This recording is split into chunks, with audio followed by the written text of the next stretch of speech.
క్రీస్తునందు ప్రియమైన ప్రేమధార టీవీ వీక్షకులకు మన ప్రభువును రక్షకుడైన యేసు క్రీస్తు అత్యున్నతమైన నామంలో శుభములు తెలియజేస్తున్నాం. నేటి మన ధ్యాన భాగంగా అపోస్తల కార్యములు 2వ అధ్యాయము 22 నుండి 47 వరకు ధ్యానించుకోబోతున్నాం. గత పాఠంలో సంఘం యొక్క పుట్టుకను గురించి తెలుసుకున్నాం.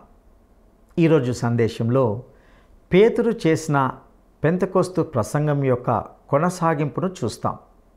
పేతురు తన ప్రసంగంలో యోవేలు ప్రవక్త ప్రవచించిన ప్రవచనాన్ని ఉటంకించడమే కాకుండా సిలువ వేయబడిన యేసును గూర్చి ఆయన పనులను గూర్చి తెలియజేస్తూ యేసు ఇప్పుడు ఎల్లప్పుడూ సజీవుడు అనగా పునరుత్థానుడు అని వక్కి నొక్కానించి చెప్పాడు.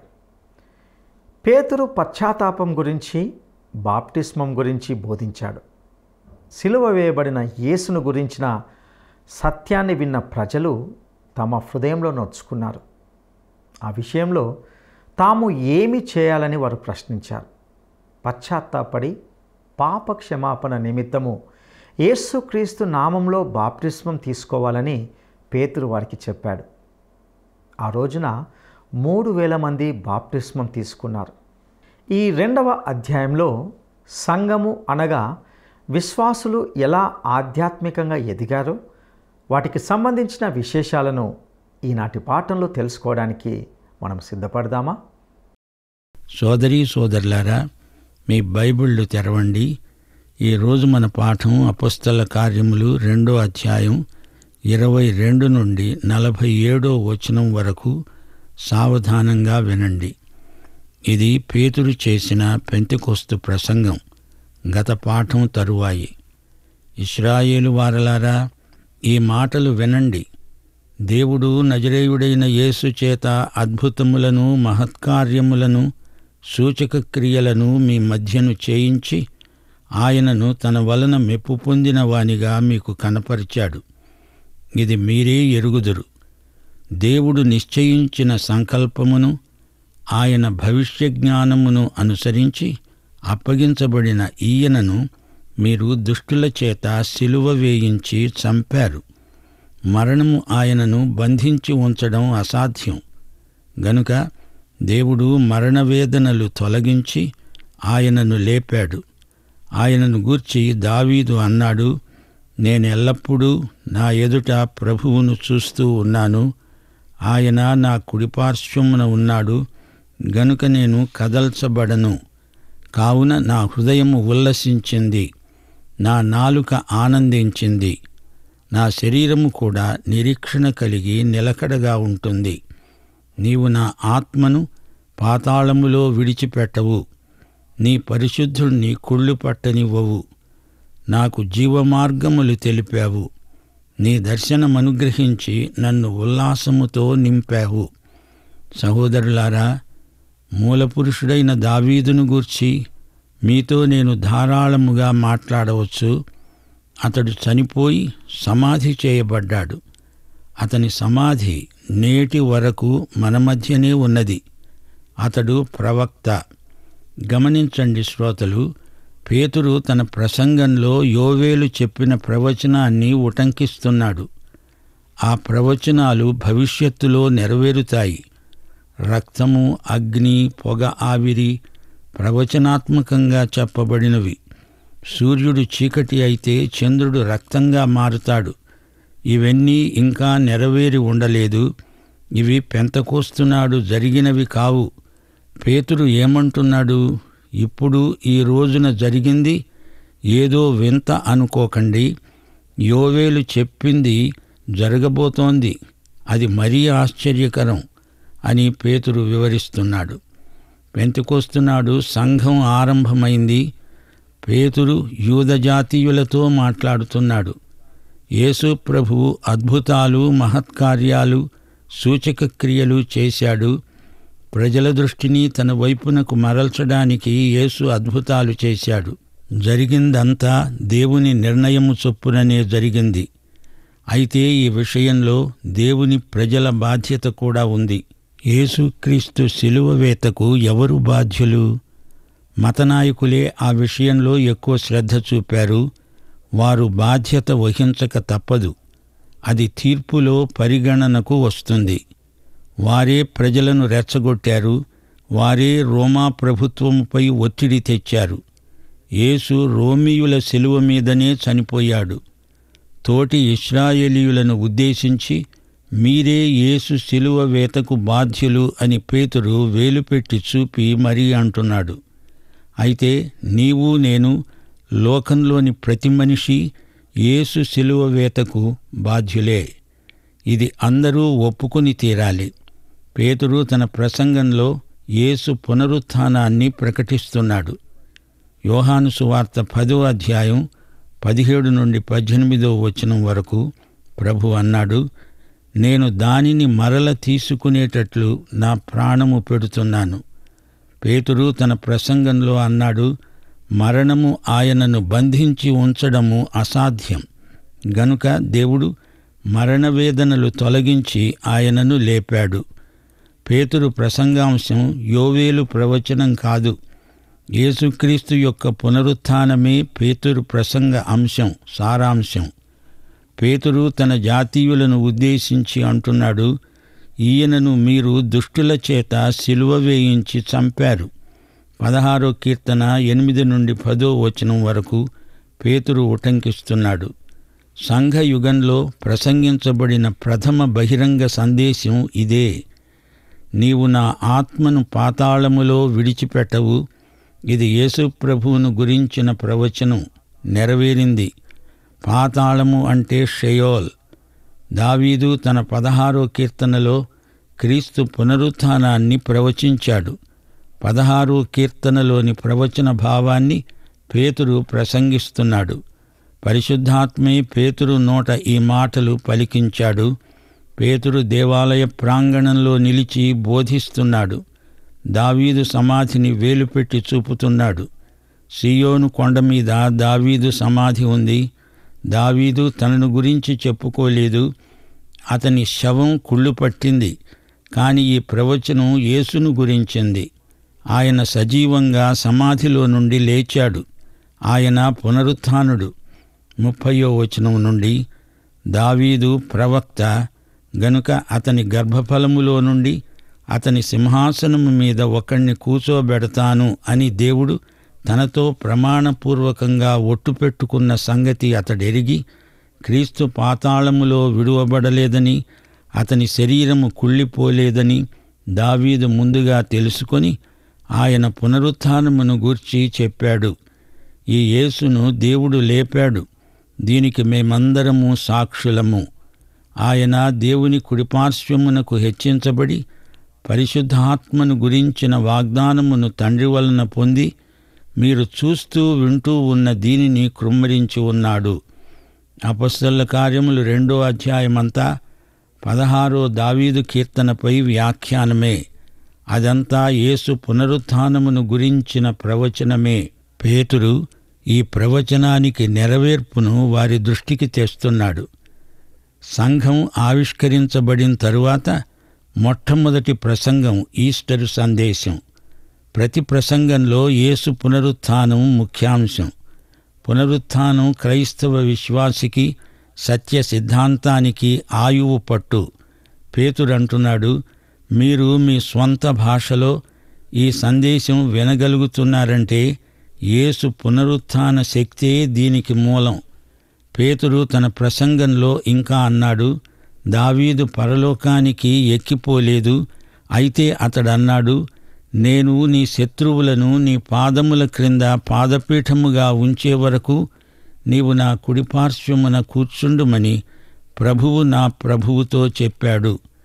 మీరు సిలువ వేసిన ఈ యేసునే దేవుడు ప్రభువుగా, క్రీస్తుగా నియమించాడు. ఇది ఇశ్రాయేలు వంశమంతా రూఢిగా తెలుసుకోవాలి. శ్రోతలు గమనించండి. పాత నిబంధన భక్తులు పరలోకానికి ఎక్కి వెళ్ళలేదు. అలాగే దావీదు పరలోకానికి ఎక్కి వెళ్ళలేదు. అయితే సుదూర భవిష్యత్తులో వారు లేపబడతారు. పరలోకానికి ఎత్తబడేది ఆయన సంఘం మాత్రమే. అయితే ఆలోగా విశ్వాసులు చనిపోతే ఏమి జరుగుతుంది?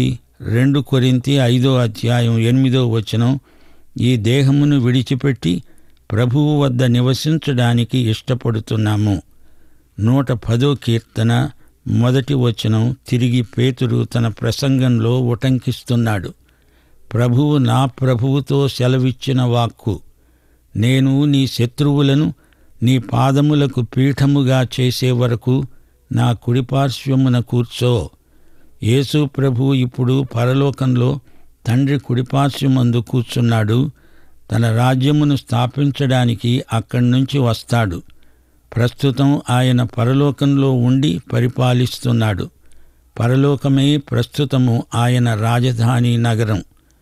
36వ వచనం, మీరు ఈ యేసును సిలువ వేశారు గదూ, ఈ యేసే మీ ప్రభువు, రక్షకుడు, విమోచకుడు. ఈ యేసును దేవుడు అభిషేకించాడు. మీకు రక్షకుడుగా, మెస్సియాగా దేవుడాయనను పంపించాడు. ఈ సంగతి ఇశ్రాయేలు వంశమంతా తెలుసుకోవాలి. పేతురు ఖండితంగా మాట్లాడుతున్నాడు. పేతురు సందేశానికి గొప్ప ఫలితం వచ్చింది. వారి మాట విని హృదయములో నొచ్చుకొని, సహోదరులారా, మేము ఏమి చెయ్యాలి అని అడిగారు. పేతురును కడమ అపొస్తలులను ఉద్దేశించి వారి ప్రశ్న అడిగారు. పేతురు ప్రసంగం ద్వారా పరిశుద్ధాత్మ వారి హృదయాలలో ఒప్పుదల కలిగించాడు. వారు పశ్చాత్తప్త హృదయంతో ఏమి చెయ్యమంటారు అని అడిగారు.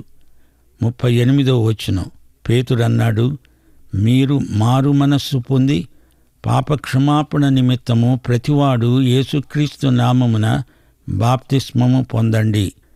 అప్పుడు మీరు పరిశుద్ధాత్మ అనే వరము పొందుతారు. యెహోవా నా కాపరి, నాకు లేమి కలుగదు, నాకు లేమి కలుగదు. యెహోవా నా కాపరి, నాకు లేమి కలుగదు, నాకు లేమి కలుగదు.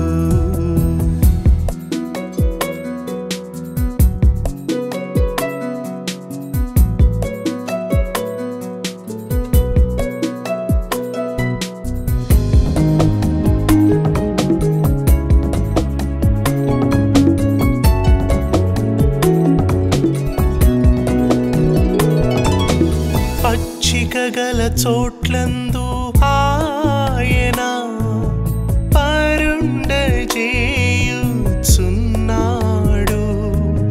పచ్చిక గల చోట్లందు ఆయన పరుండజేయుచున్నాడు,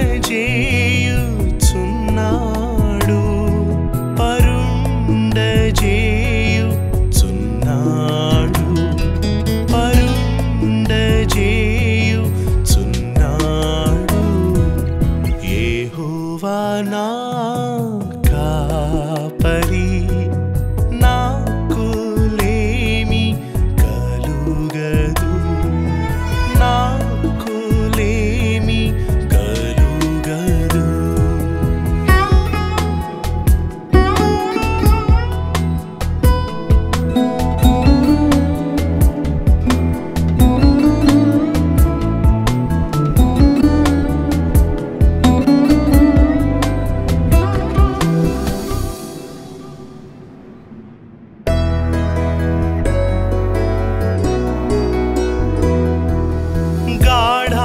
గాఢాంధకారపు లోయలో నేను సంచరించినను,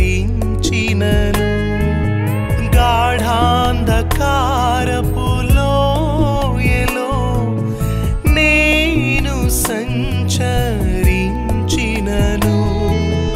నేను శ్రోతలు వింటున్నారా? వారందరూ ఎవరు? అన్యులు కారు, ఇశ్రాయేలు జాతీయులు. వారికి ధర్మశాస్త్రమున్నది. దేవుని వాక్యము గల ప్రజలే వారంతా. వారికి లేఖనాలతో ప్రవచనాలతో పరిచయముంది. అయితే వారు దేవుని మార్గాన్ని విడిచి పెడతోవన పయనిస్తున్నారు. అయితే యెహోవా మా దేవుడని చెబుతూనే ఉంటారు. వారికి పేతురు మారు మనస్సును ప్రబోధించాడు. వారు తిరిగి దేవుని మార్గమునకు రావాలి, మారు మనస్సు పొందండి, బాప్తిస్మం పొందండి అని పేతురు వారికి ప్రబోధం చేశాడు. మీ పాప క్షమాపణ నిమిత్తము బాప్తిస్మం పొందండి. మీరు బలి పశువును తేనక్కర్లేదు, బలి అర్పించనక్కర్లేదు. మీరు తీసుకునే బాప్తిస్మము లోక పాపమును మోసుకొని పోయిన దేవుని గొర్రెపిల్ల బలియాగానికి సాక్ష్యం మాత్రమే. అప్పుడు మీరు పరిశుద్ధాత్మ అనే వరము పొందుతారు. యేసుక్రీస్తునందు విశ్వాసముంచితే, మారు మనస్సు పొంది బాప్తిస్మము పొందిన వారైతే అప్పుడు మీరు పరిశుద్ధాత్మ అనే వరమును పొందుతారు. 39వ వచనం నుండి, ఈ వాగ్దానము మీకు, మీ పిల్లలకు, దూరస్థులందరికీ, అనగా ప్రభువైన మన దేవుడు తన వద్దకు పిలిచిన వారికందరికీ చెందుతుంది. వాక్యమును అంగీకరించిన వారు బాప్తిస్మము పొందారు. యేసు నామమందు విశ్వాసముంచినట్లు రుజువే ఈ సాక్ష్యం. నీటి బాప్తిస్మం 2000 సంవత్సరాల క్రిందట ప్రకటించబడిన ఈ వాగ్దానం ఈ రోజున మనకు వర్తిస్తుంది. మనకు, మన పిల్లలకు, దూరస్థులందరికీ, దేవుని పిలుపు అందుకొని వచ్చిన వారికందరికీ చెందుతుంది. దేవుని వాగ్దానం తరతరాలకు అమలులో ఉంటుంది. 40వ వచనం, ఇంకా అనేకమైన మాటలతో సాక్ష్యమిచ్చి మీరు మూర్ఖులైన ఈ తరము వారికి వేరై రక్షణ పొందండి అని వారిని హెచ్చరించాడు. అంటే మతం నుండి బయటికి వచ్చేయండి. తరతరాలుగా మత సాంప్రదాయాలలో తలమునకలైపోయారా? దాన్ని వదిలించుకొని వేరై రండి. ఈ మాట విని వాక్యమును అంగీకరించిన వారు బాప్తిస్మము పొందారు. ఆ దినమందు ఇంచుమించు 3000 మంది చేర్చబడ్డారు. వీరు అపొస్తలుల బోధయందు, సహవాసమందు, రొట్టె విరుచుటయందు, ప్రార్థన చేయటమందు ఎడతెగకుండా ఉన్నారు. వీరు తిరిగి జన్మించిన సిసలైన విశ్వాసులు. ఇదిగో ఇక్కడే సంఘం ఉనికిలోకి వచ్చింది. సంఘము అనడానికి 4 లక్షణాలుండాలి. ఇదే సంఘానికి గుర్తింపు. 1 అపొస్తలుల బోధ. అపొస్తలిక బోధే సంఘ బోధ. అపొస్తలులు ప్రతిపాదించిన ఉపదేశ క్రమమే సంఘ కార్యక్రమం. 2 సహవాసం. క్రీస్తు విషయికమైన సమస్తము ఒకరితో ఒకరు పంచుకున్నారు. ఇక 3 రొట్టె విరవడం, అంటే యాంత్రికంగా ప్రభురాత్రి భోజన సంస్కారాన్ని జరిగించటం కాదు, యేసుతో వ్యక్తిగత సంబంధాన్ని, సహవాసాన్ని నూతనపరుచుకోవడానికే బల్ల సహవాసం. 4 ప్రార్థన. ఇది కొన్ని సంఘాలలో లోపించింది. సంఘానికి సంక్రమించిన అమూల్యమైన స్వాస్థ్యం ప్రార్థన. 43వ వచనం నుండి, అప్పుడు ప్రతివానికి భయం కలిగింది. అనేక మహత్కార్యములు, సూచక క్రియలు అపొస్తలుల ద్వారా జరిగాయి. విశ్వసించిన వారందరూ ఏకముగా కూడి తమకు కలిగినదంతా సమిష్టిగా ఉంచుకున్నారు. వారు తమ చెర స్థిరాస్తులను అమ్మి అందరికీ వారి వారి అక్కర కొలది పంచిపెట్టారు. వారు ఏకమనస్కులై ప్రతిదినము దేవాలయములో తప్పక కూడుకుంటూ, ఇంటింటా రొట్టె విరుస్తూ, దేవుణ్ణి స్తుతిస్తూ, ప్రజలందరి వలన దయ పొందిన వారై ఆనందముతో, నిష్కపటమైన హృదయముతో ఆహారము పుచ్చుకుంటూ ఉన్నారు. రక్షణ పొందుతున్న వారిని ప్రభు అనుదినము వారితో చేరుస్తున్నాడు. ఆరంభ దినాల్లో సంఘం ఎంతో బలంగా, ఆరోగ్యంగా ఉంది. అయితే శరీరానుసారులైన వారు సంఘంలోకి రవాణా అయి వచ్చారు గనుక సంఘ శరీరం బలహీనమైంది. ఆ రోజుల్లో ప్రభువే రక్షించబడిన వారిని సంఘానికి చేర్చాడు. సంఖ్యలో, ఆధ్యాత్మిక అనుభవంలో సంఘం చక్కగా ఎదిగింది. దేవునికి స్తోత్రం. ప్రియ శ్రోతలు, అపొస్తలుల కార్యముల్లో 1వ అధ్యాయం, 2వ అధ్యాయం మనం ముగించాము. మత్తయి సువార్త నుండి యోహాను సువార్త వరకు యేసు ప్రభువు జీవిత చరిత్ర, ఆయన సేవా వివరాలు పరిశీలించాము. రోమాపత్రిక నుండి సంఘాలు, సంఘ సేవా వృత్తాంతాలు. అయితే వీటికి మధ్యన అపొస్తలుల కార్యముల గ్రంథం ఉంది. యెరూషలేము నుండి రోముకు సువార్త ప్రసరించింది. ఆ తరువాత కొరింథీ సంఘం, దాని తరువాత గలతీ సంఘం, ఎఫెసు సంఘం. సువార్తకు, సంఘములకు మధ్య అపొస్తలుల కార్యముల గ్రంథం ఉంది. సంఘం ఎలా ఆవిర్భవించిందో ఈ 2 అధ్యాయాలలో చూచాము. యేసు జీవితం పొడిగింపే సంఘ జీవితం. సంఘం యేసు శరీరమే. పరిశుద్ధాత్మ వచ్చాడు సంఘం పుట్టిన రోజు కాబట్టి సంఘ శరీరానికి పరిశుద్ధాత్మ కావాలి. అందుకే సరిగ్గా పెంతెకొస్తు పరిశుద్ధాత్మ వచ్చాడు. పరిశుద్ధాత్మ వచ్చి ప్రథమ విశ్వాసులకు యేసు శరీరంలోకి బాప్తిస్మమిచ్చాడు. ఈ రీతిగా సంఘ శరీరానికి శిరస్సు అయిన యేసుతో సజీవ సంబంధం ఏర్పడింది. మహిమపరచబడిన యేసే సంఘానికి శిరస్సు. లూకాసు వార్త 2వ అధ్యాయంలో యేసు జన్మదినం వర్ణించబడింది. అపొస్తలుల కార్యములు 2వ అధ్యాయంలో సంఘ జన్మదిన వృత్తాంతం చెప్పబడింది. అది యేసు భౌతిక శరీరం, ఇది యేసు ఆధ్యాత్మిక శరీరం. అపొస్తలుల కార్యములు 2వ అధ్యాయం 4 నుండి 40వ వచనం వరకు పరిశుద్ధాత్మ విశ్వాసులందరిలో గొప్ప ప్రవర్తన కలిగించాడు. పేతురుకు వాక్యం వివరించే వాక్శక్తి, అవగాహన పరిశుద్ధాత్మ ఇచ్చినవే. లోకానికి క్రీస్తును మనం చూపాలంటే పరిశుద్ధాత్మ మన మీదికి, మనలోకి రావాలి, మనల్ని నింపాలి. అప్పుడే ఆయనకు సాక్షులమై ఆయనను లోకానికి చూపగలము. సంఘ సాక్ష్యాన్ని పరిశుద్ధాత్మ వాడుకున్నాడు. పరిశుద్ధాత్మ ఏమి చేయబోయేది యేసు ప్రభువు ముందుగానే చెప్పాడు. నేను తండ్రి వద్దకు వెడుతున్నాను, నేను చేసే క్రియలు నాయందు విశ్వాసముంచేవాడు చేస్తాడు, వాటికంటే గొప్పవి అతడు చేస్తాడు. అపొస్తలుల కార్యములు 2వ అధ్యాయం 41 నుండి 47వ వచనం వరకు పరిశుద్ధాత్మ సంఘ జీవితంలో, సహవాసంలో ఎలా పనిచేశాడో వివరంగా చెప్పబడింది. మొదటి సంఘస్థులు ఎక్కువ ఉన్నారు, చేర్చబడిన వారు వీరికంటే సంఖ్యలో తక్కువే.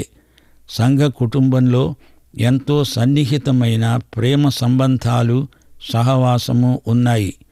వారు ప్రతిరోజు ఆరాధించారు, ప్రతిరోజు సాక్ష్యమిచ్చారు, ప్రతిరోజు రక్షించబడిన వారు సంఘానికి చేర్చబడుతూనే వచ్చారు.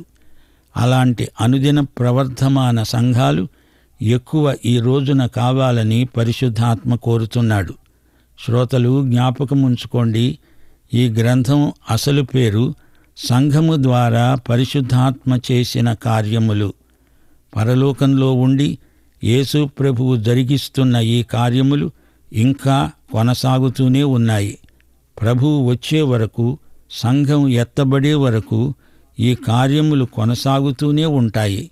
ఈ గ్రంథంలోని మొదటి 12 అధ్యాయాలలో పేతురు చేసిన సేవ, 13వ అధ్యాయం నుండి పౌలు సేవ వివరాలతో గ్రంథస్థం చేయబడి ఉన్నాయి. యూదుల మధ్య నుండి అన్యులకు, యెరూషలేము నుండి రోముకు క్రైస్తవ సంఘ సాక్ష్యం ఎలా పయనించిందో గమనిస్తే అది మనకు ఈ రోజున గొప్ప సవాలు. భూదిగంతాల వరకు మనము యేసు సాక్షులం. 120 మంది సాధారణ సభ్యులతో ఆరంభమైన సంఘం ఎలా విశ్వవ్యాప్తంగా వృద్ధి చెందిందో ఈ గ్రంథంలో మనము స్పష్టంగా చూడబోతున్నాము.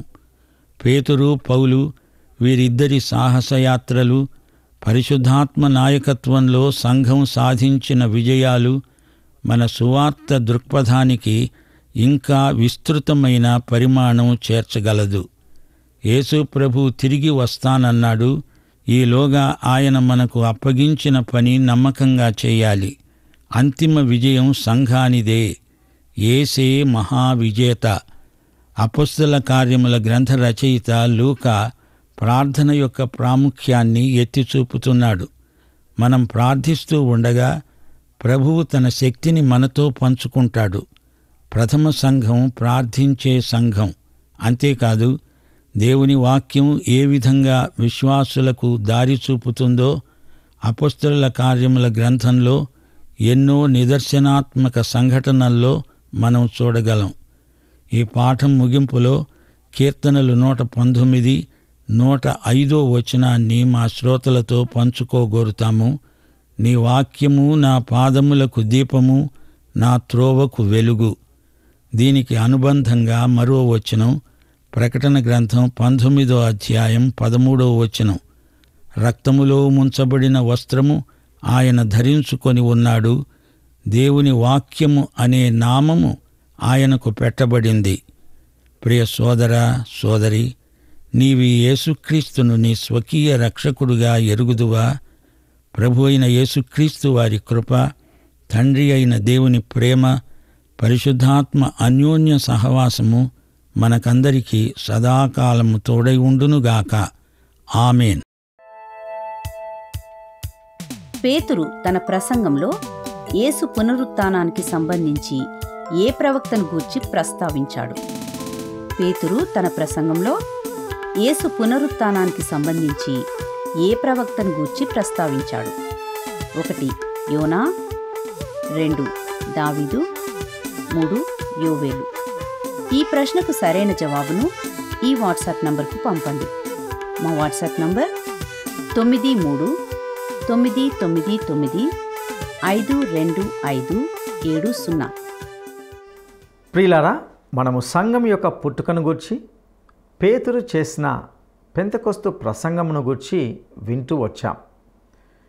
పేతురు సిలువ వేయబడిన యేసును గూర్చి, ఆయన పునరుత్థానుడు, యేసు ప్రభు ఇప్పుడు పరలోకంలో తండ్రి కుడి పార్శ్వమున కూర్చున్నాడు, తన రాజ్యమును స్థాపించడానికి భూమి మీదకు వస్తాడు, ఇప్పుడు ఆయన పరలోకం నుండి పరిపాలిస్తున్నాడు, సిలువ వేయబడిన యేసునే దేవుడు ప్రభువుగా, క్రీస్తుగా నియమించాడని చెప్పాడు. పేతురు పశ్చాత్తాపం గురించి, బాప్టిస్మం గురించి బోధించాడు. పేతురు ప్రసంగం ద్వారా పరిశుద్ధాత్మ వారి హృదయాల్లో ఒప్పుదల కలిగించాడు. ఫలితంగా వారు క్రీస్తును విశ్వసించి ఆయనను హత్తుకున్నారు. యేసు క్రీస్తు గురించి అపోస్తలుల సాక్ష్యాన్ని విన్నారు. వారు ప్రభువును ఆరాధించారు. రక్షించబడుతున్న వారి సంఖ్య ప్రతిరోజు పెరుగుతూ వచ్చింది. ఆ రీతిగా విస్తరించిన సంఘము అపోస్తలుల బోధనా క్రమంలో బలపడి స్థిరపడింది. దేవుని భయం సర్వత్రా వ్యాపించింది. ఆరంభ దినాల్లో సంఘము ఎంతో బలంగా, ఆరోగ్యంగా ఉన్నది. అయితే శరీరానుసారులు సంఘములోనికి వచ్చినందున సంఘము కొంత బలహీనమైనది.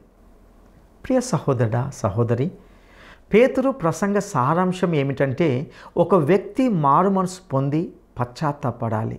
పాప క్షమాపణ నిమిత్తము యేసుక్రీస్తు నామమున బాప్టిస్మం పొందాలి.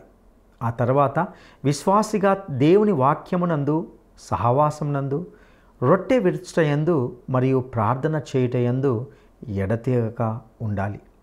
పరిశుద్ధాత్మ మనలో ఉన్నప్పుడే మనము ఈ లోకానికి క్రీస్తును చూపించగలుగుతాం. అట్టి కృప దేవుడు మీకు దయచేయనుగాక. దైవాశీస్సులు. ఈ కార్యక్రమం మీకు నచ్చిందా? అయితే వెంటనే మిస్డ్ కాల్ ఇవ్వండి. బహుమతి పొందే విజేత మీరే కావచ్చు.